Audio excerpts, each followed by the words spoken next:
Hi everybody, welcome to what is effectively the final episode, more or less, of this season of Wild Wild Podcast, and I'm very pleased to welcome back my co-host Rod Barnett. Hello Rod.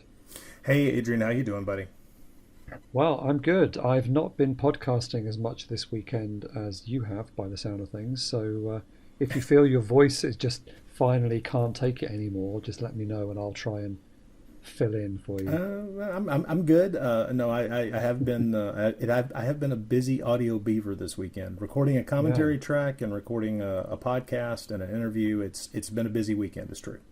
Yeah, you've got some good stuff in the pipeline. Is there anything that you want to plug?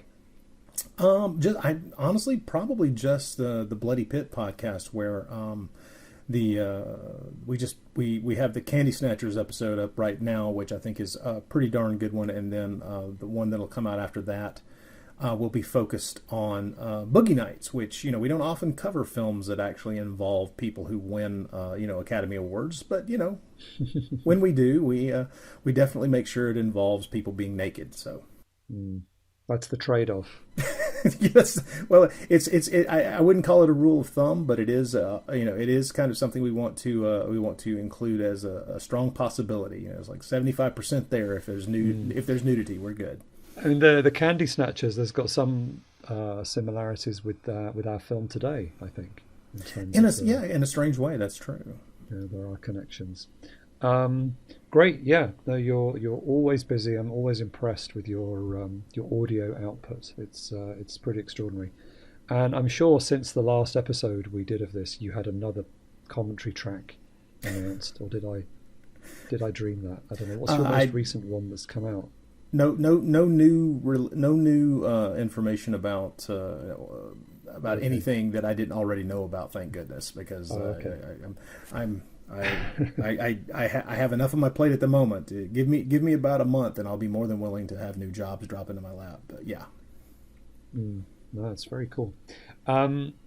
We just before we started recording, we were talking about disappointing film experiences of recent times, and I just watched over the weekend the film Spookies, which. There were particular reasons why I watched it, but it's I don't know. Have you ever seen Spookies? That's quite an interesting. No, I have not seen that film. I'm well aware of it, and I have been tempted to check it out, but I haven't yet. No, I know that there's an interesting story behind the production, but as I haven't watched the documentary yet, I don't know what that is. But it feels like they lost the script after the second day of shooting, but then just carried on regardless. Either that, or they were making two different films at the same time, and both of them only ended up at about 45 minutes each, so they just stuck them together. That's another possibility. Oh wow, you're enticing me to see this thing now. I mean, plot wise, yeah, but what's fun is the practical effects. It's a real sort of special effects, low budget special effects movie. That it's all about the effects. The plot, don't try and follow it at all because you won't be able to, but the effects are great. So yeah, it was quite entertaining from that point of view. But it's like many of these sort of lower budget end of things, you find yourself kind of trying to qualify what you're watching by thinking about, well, they had a very low budget, they didn't have very much time, I don't know, they lost all the soundtrack in a fire. I don't know. Like you're trying to think, well, they did well considering what they had, and if you can go with that, then it's kind of all right. Well, I mean, you and I have talked about this before. Even there's something entertaining in a strange way about a film that you admit is, sometimes isn't very good.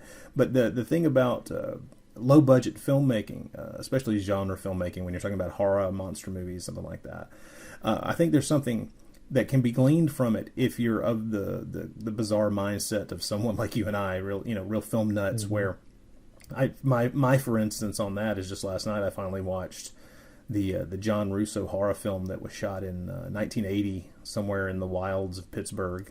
It didn't get released until 1982 because it is very much a slasher film, but it's not very good. I've yet to run across a John Russo written and directed film that is any patch on anything that his cohort George Romero was able to make. I mean, I honestly I think the problem is almost always the direction. It's Russo is not a great director by any stretch of the imagination. Even when he has really interesting ideas and plot lines, they kind of get submarined by I'll just call it a clumsiness. But what I found incredibly entertaining while watching this film is called Midnight, is that this, because it's almost completely shot on real locations and real places, there's this fascinating look at what all this stuff looked like in 1980, and so it's almost this beautiful time capsule of what the inside of a roadside convenience store looked like, what these houses look like,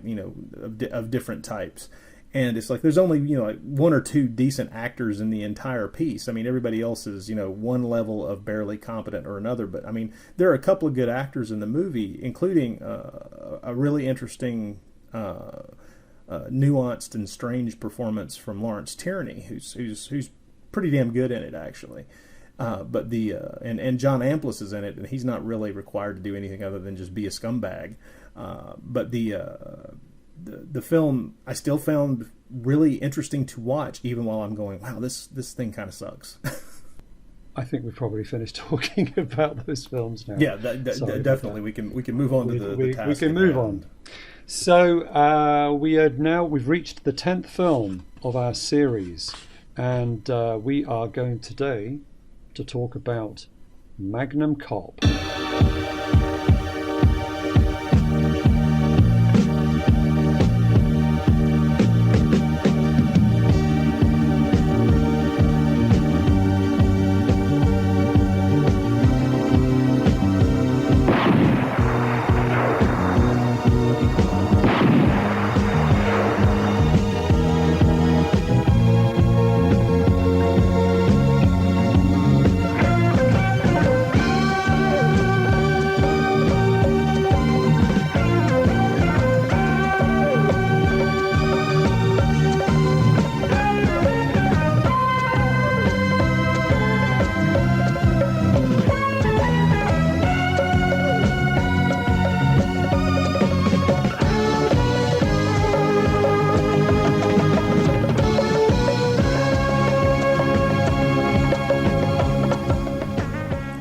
Strange title for this film. Yeah, you feel like we should be kicking in here with some kind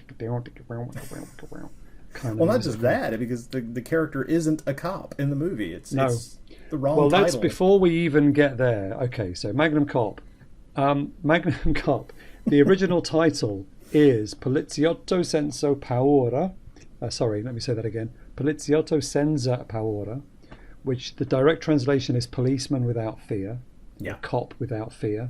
So the film has been known under various titles. In the most obvious one is Fearless. So it's been called Fearless on video in America. In Sweden and Canada, it's known as Fearless Fuzz, and that's the that's the title that came up on the print that I watched. Oh, okay. It came up as Fearless Fuzz, and it was on a freeze frame of Marizio Merli firing his gun, which I think is the only time he fires his gun in the whole film, is right there just before the credits. Yeah, that opening sequence is the only time where he's even holding a gun. It's bizarre. And it says Fearless Fuzz, and I just automatically assumed it was talking about his blonde mustache. But well, he does have an epic 70s porn stash. It's true. Yeah, he does. So, but in America, it appears to have been released on as Magnum Cop, which is where the title comes from, presumably to try and cash in on something to do with Dirty Harry. I don't really know, because like you said, he's not. One of the Dirty Harry sequels was called Magnum Force. Yeah, but he's not a cop, and he doesn't use a Magnum. Nope. So I don't know what kind. I mean, I'm not a gun person, but that's not a Magnum. I know that much. Nope. That is just a regular revolver. I'm not sure what caliber it is. I'm not. I can't spot a gun and tell you, down to the serial number what the damn thing is. But yeah. No. Fearless Fuzz made me laugh a lot when that came up on the screen. The as far as I can tell, this was released on. So it was released on video in America, apparently under the title Fearless, but then it was released on DVD by Alpha Video. I think basically just using a VHS print in classic Alpha style.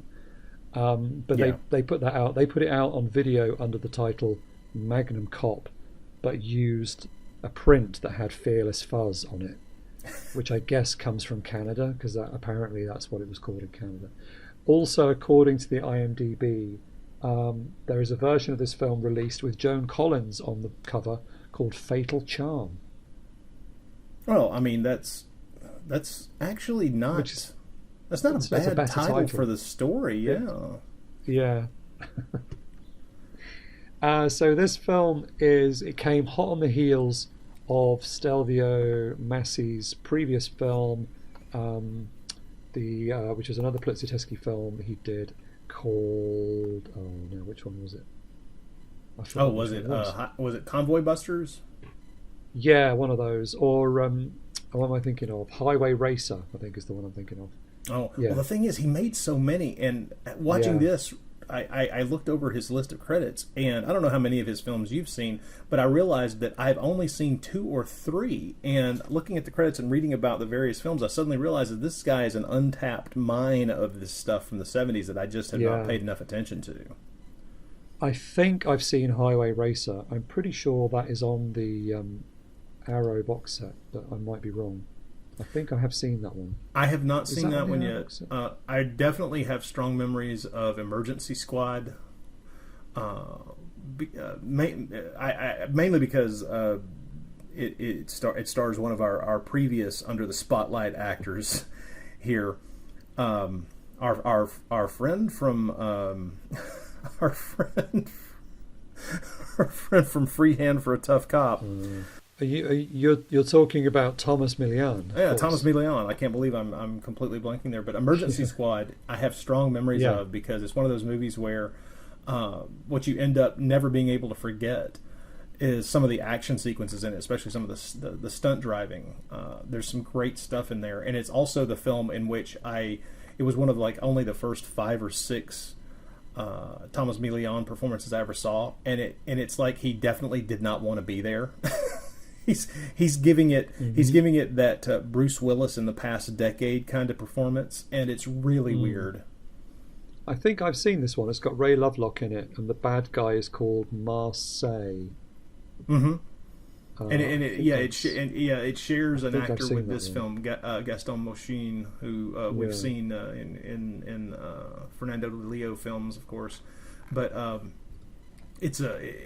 When looking at this particular director's long list of credits, it's like, man, if I could just start pushing buttons and watching these things, I'd do it immediately. He did one of the Mark films, Mark Shoots First. I think there are a few films about the character of Mark, I believe. He also did things like 44. Oh, come on, 44 Specialist and The Last Round. Yeah, a bunch of stuff. But so Highway Racer, I think I saw that one, and then he went and did this one straight after, again with Marizio Merli, who was in the previous one as well. But have we done a Marizio Merli film before this one? We have definitely not, and there have been. I'm seeing, because we've now got to number 10. I'm getting mixed up with which ones we've talked about on the podcast and which ones I've just seen. I know I've definitely watched him in other Poliziotto films. Well, what's crazy is that there's even a kind of giallo that he did called Five Women for the Assassin. in '74 that looks very interesting as well. It's like, man, it's not just the cop films that I'm curious about this guy's output with. But the thing is that he was apparently, I mean, he directed, like 32 films. Okay, great. But he was apparently much more in demand as a cinematographer. And oh, sorry, are we still talking about the Stelvio Massi? Yeah. Oh, okay. I was already thinking about Marizio Merli. Oh, well, yeah, with Merli, what's your history with Marizio Merli? Because I know I've seen The Cynic, The Rat and the Fist, so okay, I forgot that we haven't done that on the podcast. I don't think I've ever seen The Tough Ones, which I know I would like to. Fairly sure I've seen Highway Racer, maybe Violent Rome. Oh, I don't know. He did do a couple of the sexy films, like Sexy Sinners, which I think was that's one of the films that we could have done in our Decameron series. So he did do that kind of thing as well. Mm-hmm. Although I don't think that one was easy to find. He is in the film Phenomenal and the Treasure of Tutankhamun by Ruggero Deodato, which we are going to watch possibly in our next season. So we'll get to see. We'll get that one. But yeah, so probably just a handful, I guess, is what I'm saying. I know his film Covert Action recently came out on Blu-ray, I think, as is the Convoy Busters has just been announced on Blu-ray as well. So yeah, from Cauldron. More of his films coming. I'm a bit of I mean, don't get me wrong. When you think of this particular actor, it's hard to not picture him, in a trench coat with a gun pointed at some criminal scumbag. But I have to admit that one of my favorites of his is a very late in the cycle spaghetti western called A Man Called Blade, or Mañana. Have you ever seen that one? It's only been released on DVD. I'm not aware of a Blu-ray release. No, I don't know that. It's a Sergio Martino, isn't it? Mm-hmm. It's a really interesting movie, and it's one that I think has got a lot going for it. It's I keep waiting for that one to be reissued on Blu-ray, and it hasn't happened as far as I know. Maybe I'm out of touch on that one. I can't. Maybe it's been released and I'm not aware. But man, that's one that I have very positive memories of.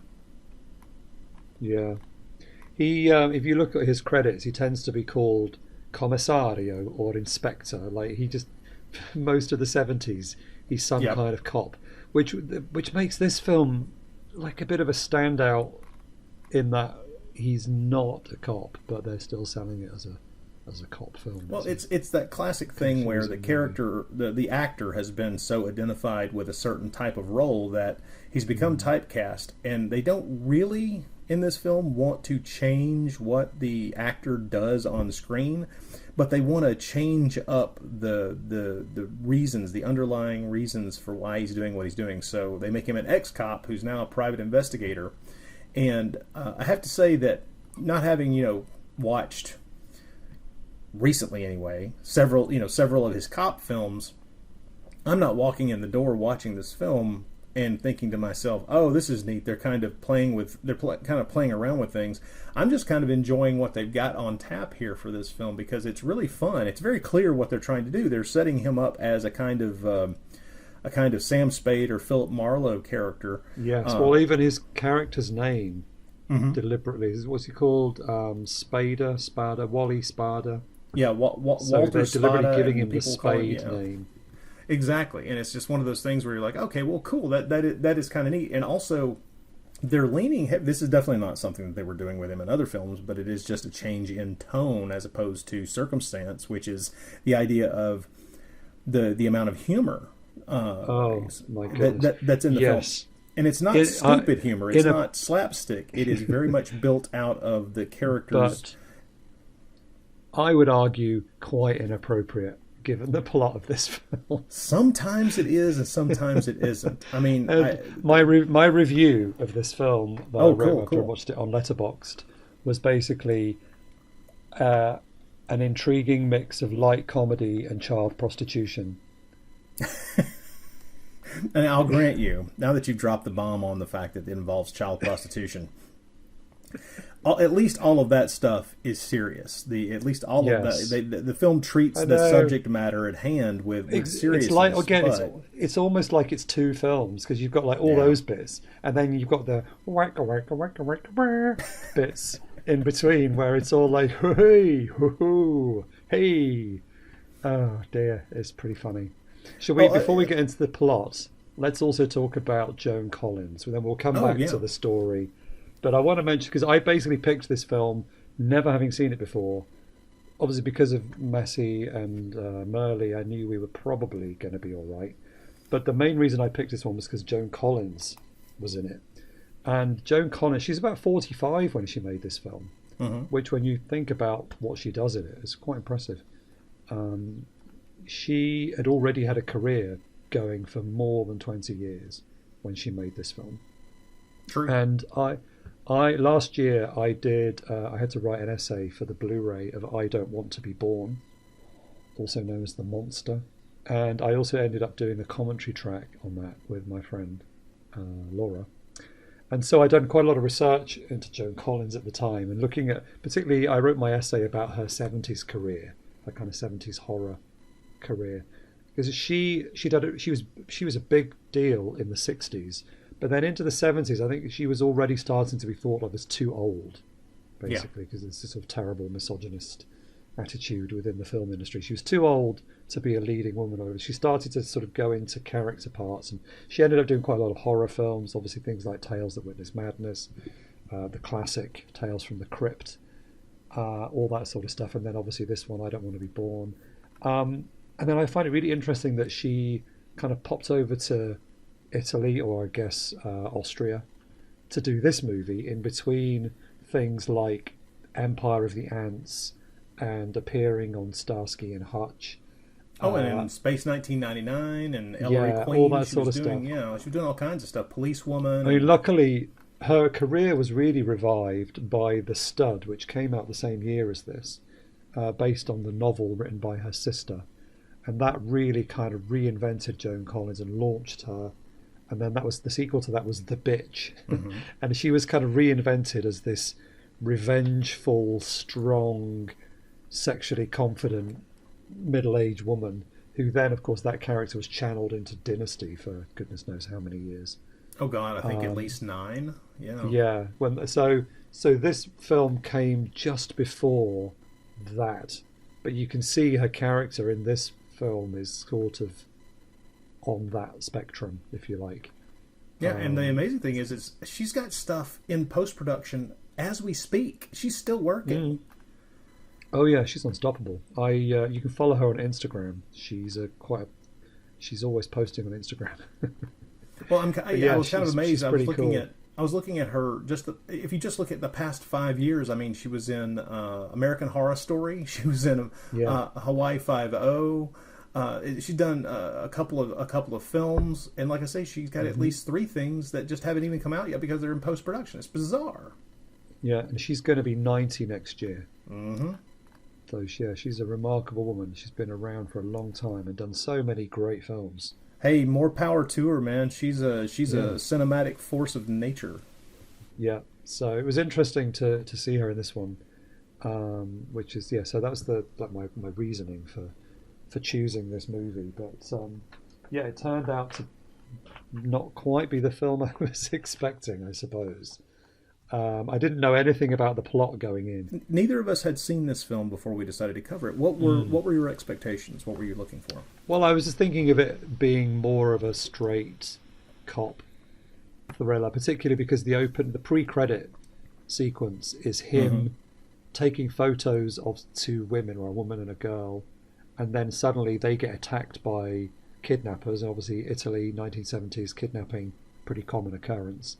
And he just whips out his gun and shoots them. So I assumed at that point that he was an undercover cop, and that he would be going on the rampage to uncover this kidnapping ring or whatever.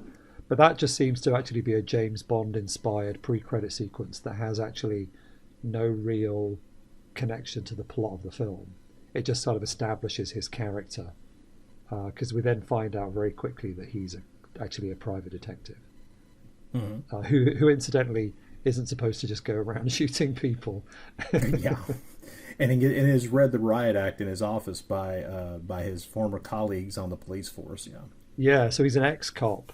So they should really call this film Magnum Cop, or Ex Magnum Cop or something. Yeah, what were you expecting? I'll be honest. I was just expecting a fairly straightforward, standard thing that I've seen from him before in these kinds of roles, where I thought he was going to be, a police officer, dealing with some kind of specific crime and then going from there. And the fact that he's a private investigator was a little bit of a surprise. But the self-deprecating humor that's often directed at various characters in the movie, especially him, where he's, as the movie goes on, he's somehow been able to be thought of by an Austrian detective agency as much more important and a much more important detective with an agency that is larger and more influential than it actually really is. Funny. And see, that's what I mean, is that the humor that flows out of that is the humor in the movie that I think really works effectively, because he's wanting to maintain the illusion that he actually does have a rather large firm, and so he's essentially lying to the guy who is in charge of the Austrian firm all along the way, and occasionally screwing up the details that someone with a very large and sprawling firm would not get wrong. But at the same time, that friend. Sorry, go on.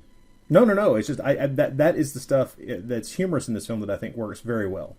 Yeah, well, his the friend in question is the sort of Austrian counterpart in the private detective world, is played by Gaston Mochin, who, of course, we remember as Ugo in Milan Caliber 9.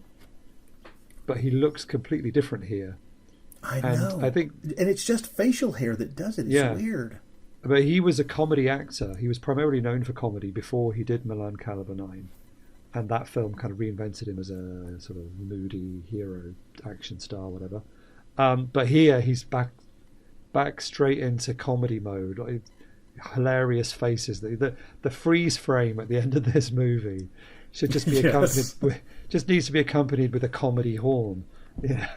And you're like, it's just like total 70s Italian comedy, which again, it is that final scene. The humor works incredibly well there, because it's built perfectly out of the entire facade. But what's just happened in the previous scene does not warrant a big bit. No, which is why it would not have been appropriate there. But I think that the movie smartly gives enough space to we get the entire unraveling of the horrible events that have occurred, and then we get that. Thank goodness, it's kind of a neat little humorous coda to make everybody go, well, it was about horrible stuff, but at least we don't have to feel awful about it. So it's funny.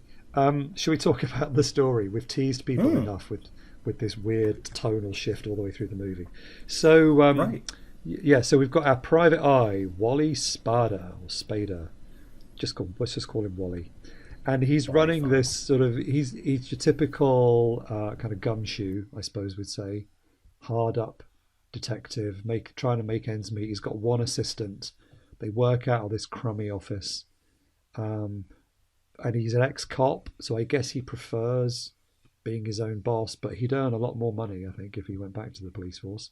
In fact, he does get offered, doesn't he get offered a job to go back? But he says he'll do it, but only if he gets twice the salary or something. So maybe he doesn't. In other words, he really doesn't have any interest in going back. He likes the freedom that working for himself offers, I suppose.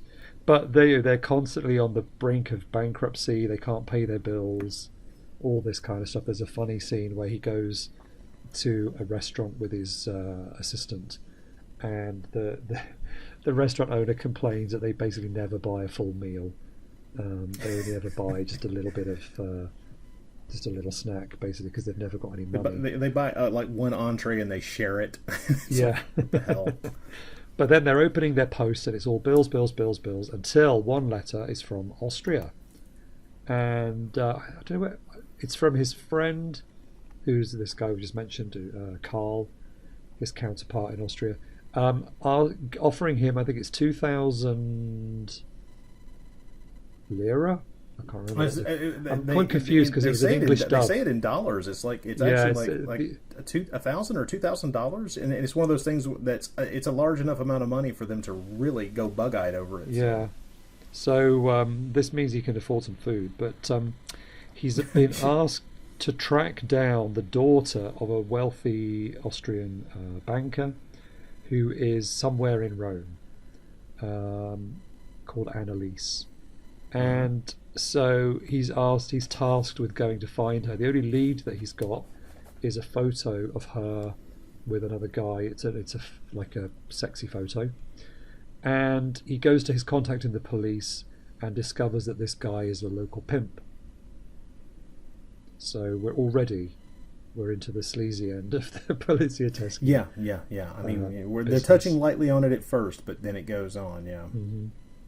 So he tracks this guy down and threatens to beat him up. The guy he's like hanging out where all the prostitutes are in the San Lorenzo district of Rome, which I think is where I stayed actually when I was there. I think I stayed in that place, San Lorenzo. It's a bit grim. So he's hanging around there and waiting for this pimp to turn up, and he's like, "Hey, you've been sitting here for an hour. Choose somebody or go home," I think he basically says. And so Wally makes out that he wants to pay for this guy, and he's like, "Yeah, I'll show you a good time." But then he just basically starts slapping him around until he confesses where this girl is. But then he also lets slip that he's not the first person to be asking about her. Right. So we know that someone else is now looking for her. But of course, this being the hero, he finds her first. It turns out that she's become a Hare Krishna. And we get this sort of extended Hare Krishna scene. What do you think? Whenever we get Hare Krishnas in movies, I automatically go to Airplane. Well, that's okay. Yes, that's a good cinematic touchstone for that particular type of character. That's true. I have to admit, it's always weird because I grew up thinking that surely, because I'm a youngster when I'm introduced to the idea of this group of people, the Hare Krishnas, but because I'm young, they kind of seem to me as if they're like the furthest out on a limb of crazy as far as this kind of thing is concerned, because shave their head and dress in what to me as a young lad looked like a toga, but the restraint with which they play this up here is kind of amazing, because at the time it was things like Airplane, where if you introduce a character who's a Hare Krishna, then immediately it's going to be pointed up for laughs, and here it's much more along the lines of we're just dealing with something weird here, and this is just it's almost as if it's just a different visual look within something else in the film. And I will say this, it is the first inkling we have in the movie of the main character, Wally, being anything more than just somebody who can blow people away with a gun. He actually does follow a trail of clues to get to this place. And so it's like, okay, that's our first indicator that this guy can't actually do this job. So that's the function it serves within the story. That's well done. So he manages to get to Annalise first, and then she passes out as soon as he tries to talk to her, and he takes her back to his apartment. Now, what do we want to say about his apartment? I was really wishing that this was on Blu-ray and I could zoom in a bit on the frame, because his apartment is full of really cool detective movie posters. Mm-hmm. I think I spotted one for Bullet. Did you recognize any of the posters in there? I didn't think to write any of them down. That stinks. But yeah, honestly, they're absolutely gorgeous for the most part. It's really and I even like the weird layout. I like the layout, the kind of shotgun layout of the place, where it's just kind of a straight line from here to here to here, which is of course how you would build a set if you wanted to make it as easy as possible to shoot within it. But it's loads of cool posters already, and he does actually talk to Annalise about.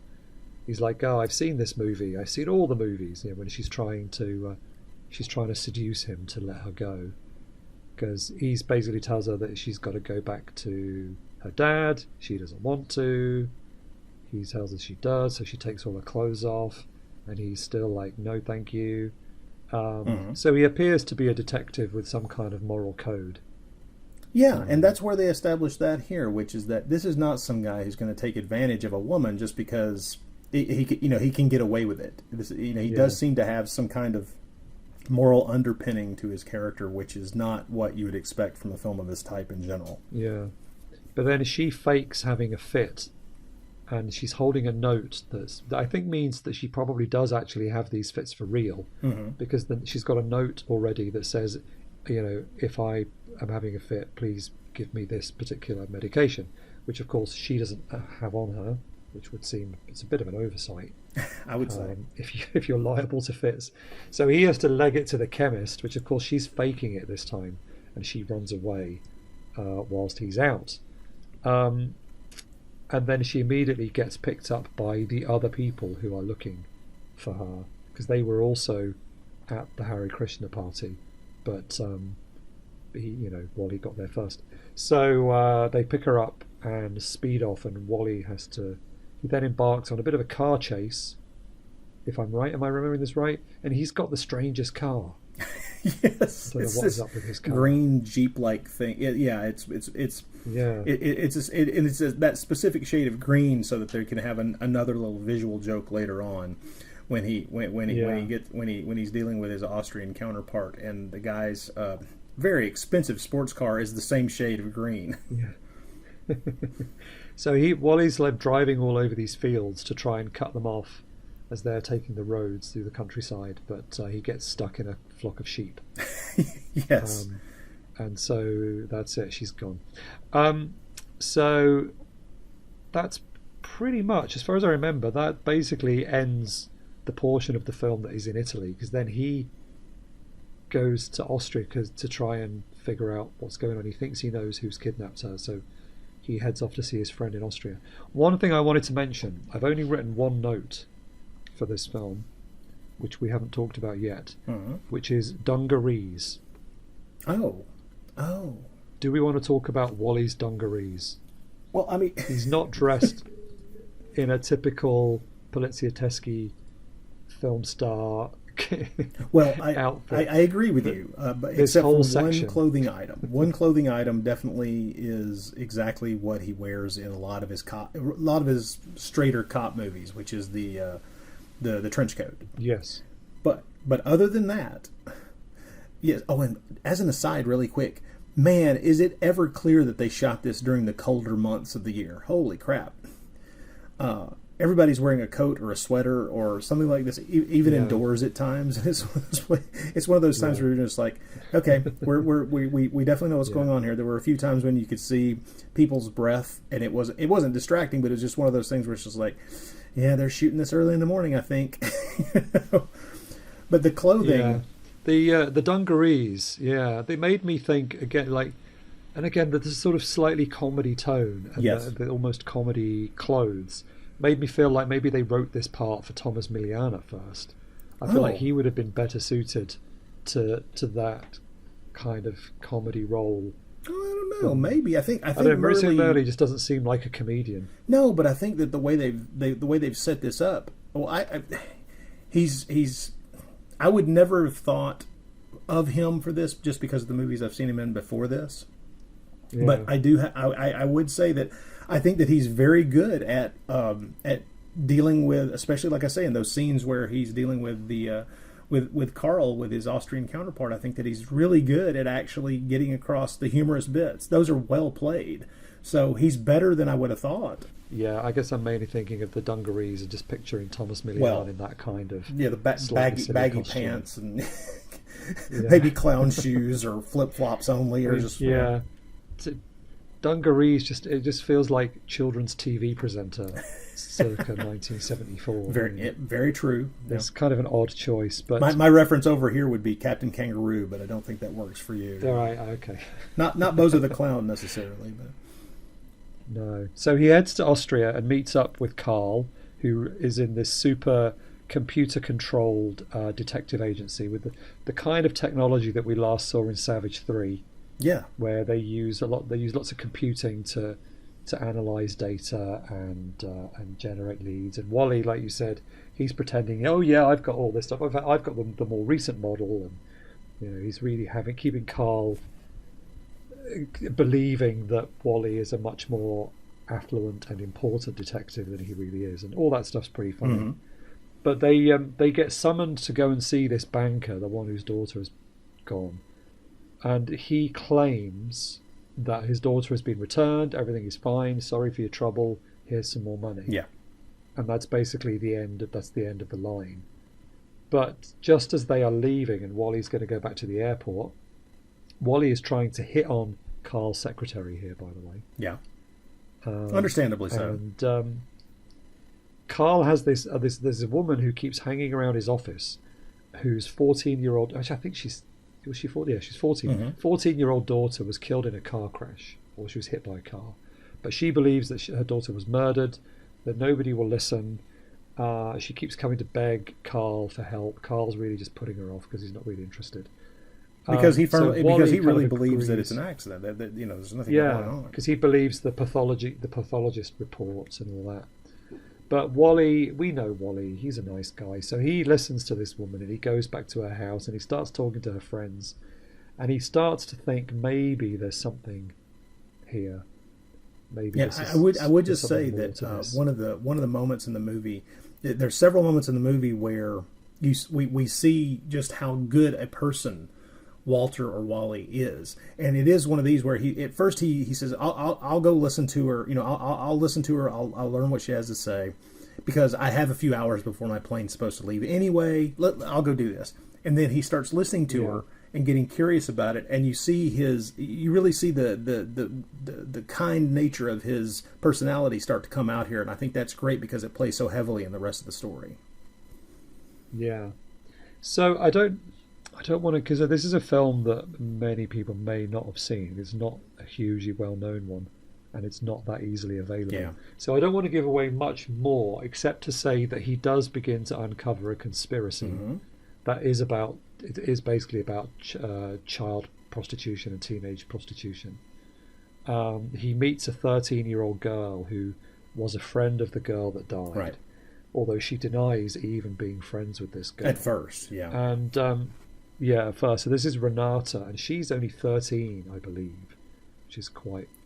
And that little actress she's very good in this role. She's I was very shocked good. to see that She's she did not good, have. I guess she did not want to be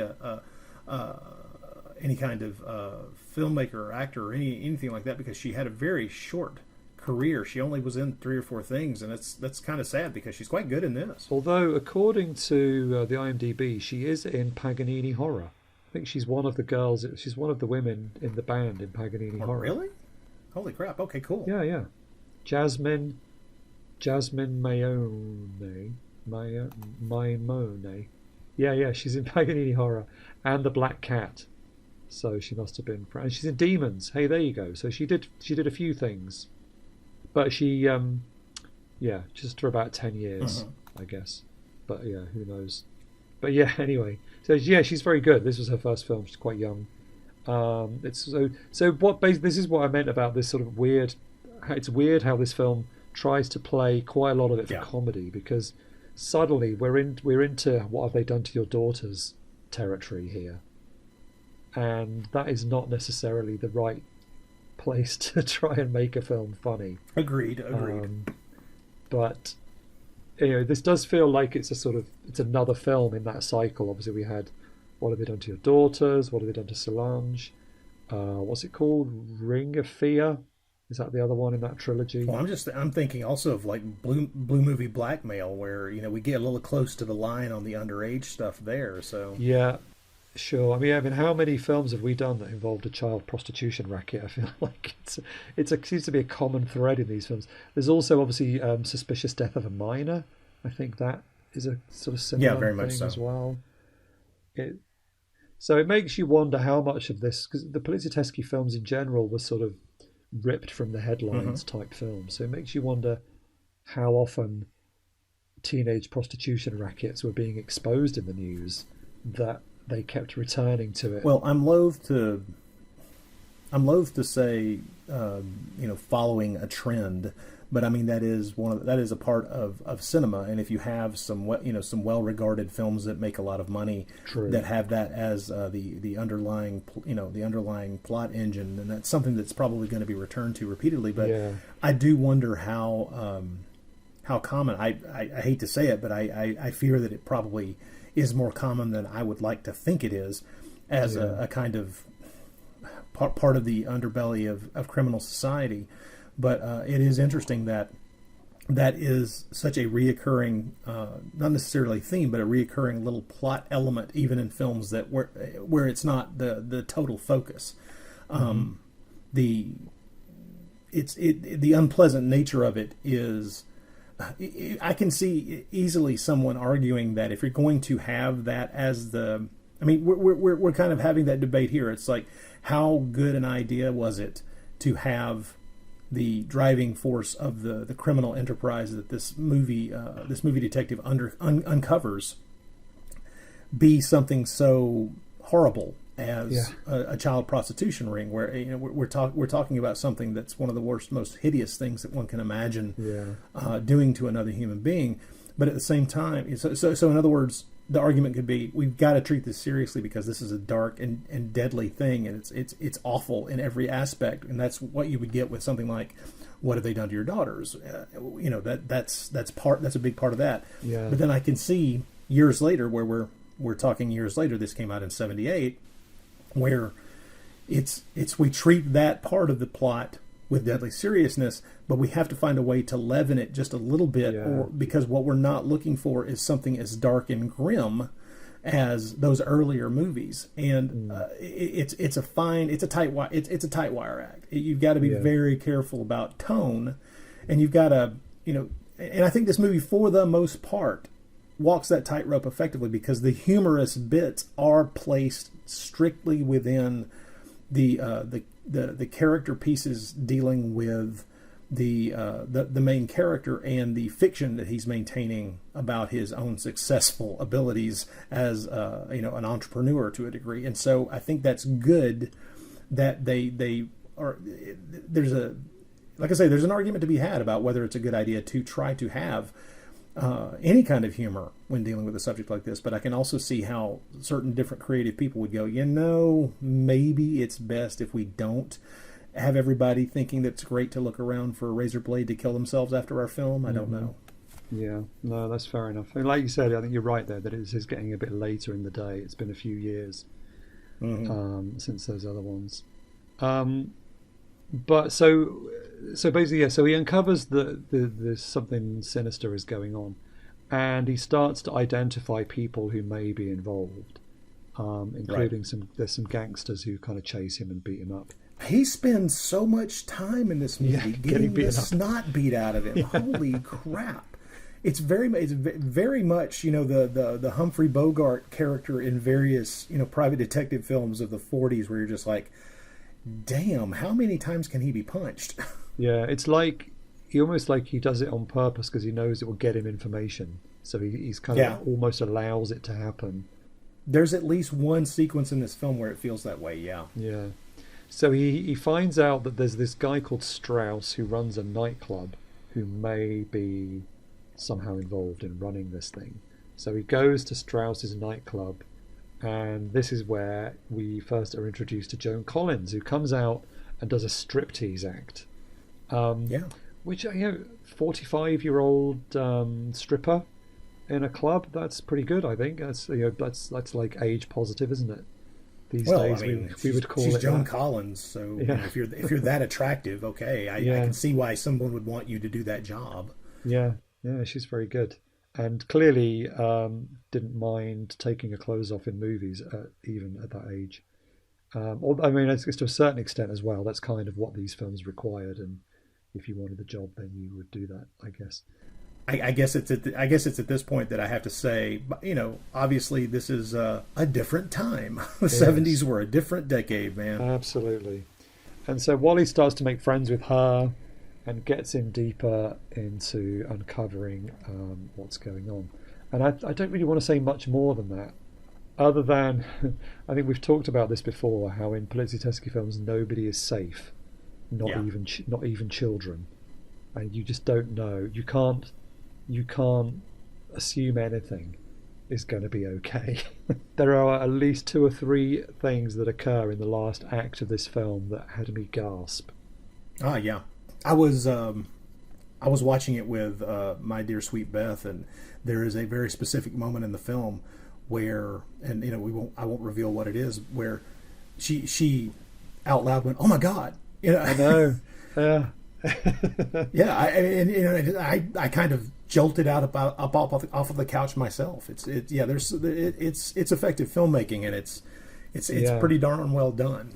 And there's a quite sort of distasteful moment at the end that we won't reveal, but yeah, just again the sort of tonally this film is all over the place.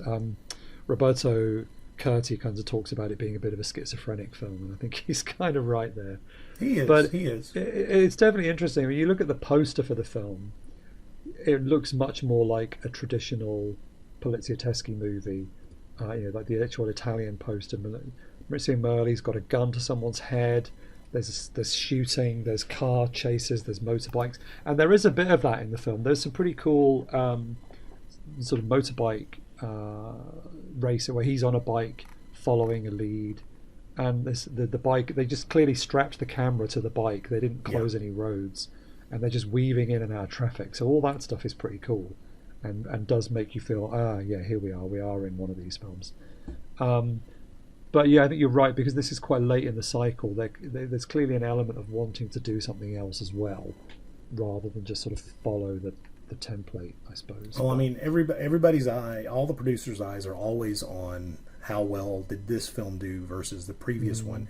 And if you're starting to see the formula become less profitable, you're going to try to find a way to juice it. Yeah, or bring in Joan Collins. That's a good way. And of course, at that time, that would have been another an additional. I don't know how many days she worked on the film, but at the same time, that's another way to juice it, to get a non-Italian star playing a central role in your story. Yeah. So not a surprise, really.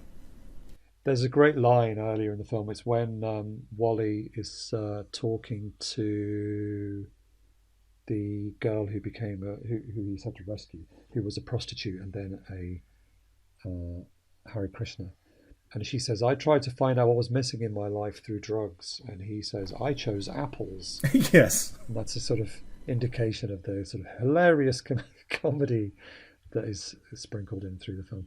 Also, apparently, I don't normally just read out trivia from the IMDb, but it says Sybil Danning was once attached, perhaps in the Joan Collins role, which would make sense because I believe Sybil Danning is Austrian, isn't she? Or is she German? I don't remember, but it's a strong possibility. Sybil Danning is Austrian, yeah. So maybe she was originally in line, but she couldn't do it, so maybe that's why they got Joan Collins.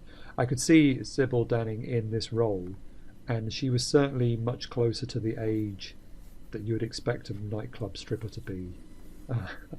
Than Joan Collins. Joan Collins is 20 years older than Sybil Danning, so I can see how that casting would have perhaps fit a bit better, but is not as much of a. Maybe they just wanted Joan Collins because her name would have been bigger on the poster. Sybil Danning was still not a big star, really. Well, also, I have to say, I won't give it away, but there's a turn that happens with the Joan Collins character that I don't think a younger actress could credibly have played. Not because of a lack of acting ability, but because there's a certain maturity that has to be involved in doing what the character is doing later in the film. That's true. There's a very good line that she delivers when she's trying to sort of explain why she's doing what she's doing. Mm-hmm. That, I think you're right there. It needed a sort of mature person to do that. Yeah. Anyway, it's good. It's an interesting film. Definitely worth tracking down. There are copies available out there. Obviously, we watched it, so it's not impossible. Well, I would say it's available here in the States. I don't know about in your territory. It's available here in the States on the streaming service Tubi. There you go. Tuby. If you want to see it, you can see it there. And was it in Italian or dubbed? I'll be honest, that's not how I watched it, but I'm going to assume that it is the English dub. Did you see it? Was it dubbed when you watched the version you watched? I watched 2 different versions. I watched the English dub, and I don't know I don't know where that version of the film came from. And then I also watched an earlier version that had been fan subbed. I made the mistake of watching that first, and the subtitles were a little too fast and furious at times, and so the English dub came in to help me out quite a bit. So that was in Italian, though, that version that you saw? Yeah, in Italian with English subtitles. I mean, I was wondering whether the humour part is the version I watched, which was the American dub. I wonder whether it feels a little bit funnier because of the dubbing as well, and maybe if it was in Italian, it would feel slightly more serious. I don't know. My impression is it felt very much the same across either one, and I think probably because the humor is built out of the character instead of it being they're not jokes, they're quick-witted attempts to maintain a particular fiction. So they came across kind of equally to a large degree, depending on, regardless of the dub or the sub. So yeah, fair enough. Right, well, I think we'll leave it there. Do go and find this film. It's an interesting one to add to your list. Yeah, you definitely will not be bored for 90 minutes. No, that's for absolutely sure. not. So this is the last Poliziotto film of the season. We will have another episode coming soon, a shorter episode where Rod and I will attempt to rank the 10 films that we have watched and see if we can agree on some kind of top 10 order of these films. So do come back for that. And then our next season, I'm going to put a poll out to get some opinions on what our next season should be. Either your choices will be between the post-apocalypse films, or past apocalypse, as I like to call it, or fumetti. Those are the two options. We've spent the last few months down in the gutters of Rome, dredging around looking for drug dealers and pimps and child prostitutes. I think we need to do something a bit more light-hearted. So either a nuclear apocalypse, that's always fun, or fumetti, like Italian films based on comics. So those are going to be the two choices. I'm going to put it out there and see what people think, and then we'll go with either of those. So that's the plan for the next season. Personally, both of those are interesting choices. I kind of like both ideas a lot. Exactly. I'm excited for either way. So, we will do one. We'll do both of those eventually. It's just which one we do first, basically. So, I'll put a poll on Twitter and other places, mainly Twitter, and we'll see what people say. Anyway, thank you everybody for listening. And come back soon. Bye. Bye, everyone.